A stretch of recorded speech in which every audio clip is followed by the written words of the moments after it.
नमस्कार दोस्तों, आप सभी का स्वागत है हमारे चैनल पर। दोस्तों, उत्तराखंड की चार धाम यात्रा के बीच यात्रियों के लिए हिमालय के कमजोर पहाड़ लगातार खतरा पैदा कर रहे हैं। ऐसे में वैज्ञानिक चेता भी रहे हैं कि इनके बढ़ने के कारण क्या है, कि क्यों ये भूस्खलन लगातार बढ़ रहे हैं और जमीन धंस रही है और जिन्हें उत्तराखंड के पहाड़ सह आखिर क्यों नहीं पा रहे हैं। दरअसल वैज्ञानिकों का कहना है कि बेहिसाब लोगों का आना, कई निर्माण कार्य का होना और लगातार हो रहे भूस्खलन, ये वो तीन वजह यानी पॉइंट हैं जिन्हें वैज्ञानिक बता रहे हैं चार धाम यात्रा उत्तराखंड के पहाड़ों के नीचे धंसने की बड़ी वजह है। चाहे जोशीमठ से ही बद्रीनाथ जाने का रास्ता हो, वो धंसते हुए ही जाता है। कई घर बर्बाद हो चुके हैं और कई लोग पलायन भी कर चुके हैं। इसके पीछे कई पर्यावरणविद सबसे बड़ी वजह सड़कों यानी कि चौड़ी सड़कों का निर्माण भी बता रहे हैं। तो जोशीमठ के बाद उत्तराखंड के कई इलाकों में जमीन धंसने का मामला भी सामने आया है और लगातार भूस्खलन की संख्या बढ़ती जा रही है। पहला कारण पर्यावरणविद बता रहे हैं कि ज्यादा भीड़, ज्यादा गाड़ियों का बेहिसाब इस्तेमाल किया जाना, जिसके द्वारा तापमान बढ़ जाता है इन इलाकों का और ग्लेशियर पिघलते हैं और नेचर यानी पर्यावरण को हार्म होता है, यानी प्रकृति का संतुलन बिगड़ जाता है। दरअसल यात्रियों को ढोने वाली गाड़ियों की संख्या लगातार बढ़ रही है इन इलाकों में, जिससे इकोलॉजिकल और बायोलॉजिकल नुकसान हो रहा है हिमालय पर्वत को और भूस्खलन की संख्या लगातार बढ़ती जा रही है।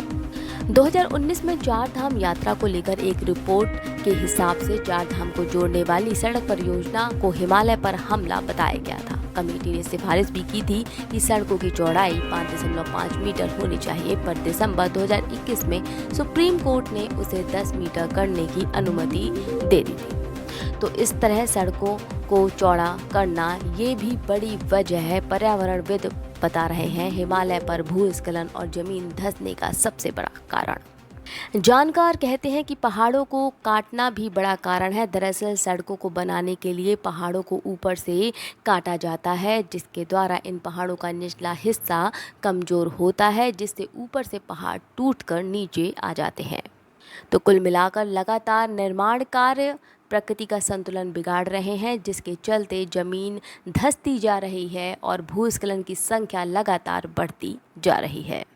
जानकार बार बार यही कहते आए हैं कि पहाड़ों पर निर्माण कार्य साधारण जमीन के मुताबिक अलग होता है, क्योंकि इसकी अपनी सीमा यानी सहने की क्षमता होती है और इसी के हिसाब से काम होना चाहिए। कई पर्यावरणविद चार धाम यात्रा के लिए तय की गई यात्रियों की संख्या पर से प्रतिबंध हटाना उत्तराखंड सरकार की गलती बता रहे हैं, क्योंकि लगातार यात्रियों की संख्या तेजी से बढ़ रही है और इस तरह की परेशानी हिमालय पर्वत पर खड़ी हो गई है।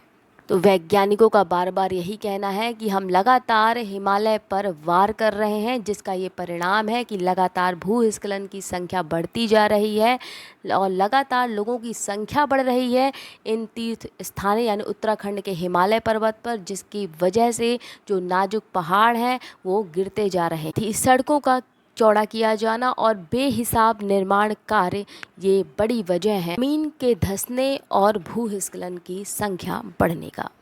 फिलहाल इस खबर में इतना ही और खबर के लिए जुड़े रहिए हमारे चैनल एंड वर्ल्ड हमारे चैनल सोत से। नमस्कार।